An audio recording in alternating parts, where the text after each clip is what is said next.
Now that the album is done and finished and completed, it's interesting to look back and look at how some of these tracks developed over time. Rarely did any of them get written down in one sit down at the desk. I'm going to arrange this and da da da da. Mostly they developed over a long period of time through scratching ideas on note paper in a notebook, doodling through ideas on a piano between teaching lessons, long periods of time spent thinking and pondering, things like that. It was a long process. Let All Mortal Flesh, for example, was a tune I randomly picked out of an old hymnal that was sitting around my studio. I went into the piano session with a pretty good idea of what I would play, but in midstream decided there really needs to be cello here. By then I had already gotten Vadim and booked him and all that, and I thought, let's put him on this one because it would sound really nice. So about the third take, I started leaving room for the cello to take the melody. I knew Vadim could do something special with it, and boy was I right. What's kind of odd is that the piano part was recorded several weeks before the cello part. The cello part wasn't written until 1 a.m. the night before the session, and yet they sound like they were recorded together. And that's the cool thing about modern recording technology, but mainly about working with musicians that really can play.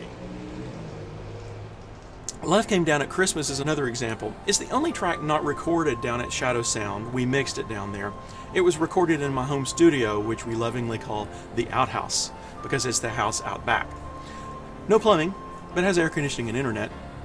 I ran across the tune in an old Methodist hymnal. I have a bunch of old hymnals in the studio that I've collected over time. And it's a children's Christmas tune with some Gaelic roots. I kind of liked it. It was short. Let's see if I can do something with it. And as I was messing with it, I thought, this would sound cool with a recorder. Let's try it. So that's 6 tracks of recorders using 3 different recorders you hear on it. And I think it works pretty well. It's kind of interesting. Yes, that's another tune in the middle of it. And that's my puzzle for the album. What tune is it? The Gift, the next to the last tune on the album, is one of those examples where necessity is the mother of invention. I had intended on recording O Sacred Head Now Wounded, but after I started recording it, I realized it sounded exactly like O Come, Emmanuel. Joey told me later it's not exactly uncommon, but that meant that I was going to be one song short on the album. And I was sitting in the studio, okay, now what do I want to do? And I wanted to get something recorded. I'd recorded the other things we had scheduled for that day. So I pulled out several things from my possibility stack. I had copies of Angels from the Realms of Glory, Good Christian Men Rejoice, several others. And I said, okay, Joey, just go check your email or something and let me sit here and think about what I'm doing. So I sketched out a few ideas on paper. 5 takes later, we had track number 11 done.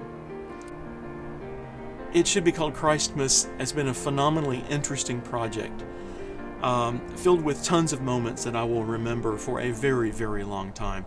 I hope everyone who listens to it gets a moment of peace, hears something that just catches their ear, and something that makes their day a little more interesting. I also hope that the album is worth multiple listenings.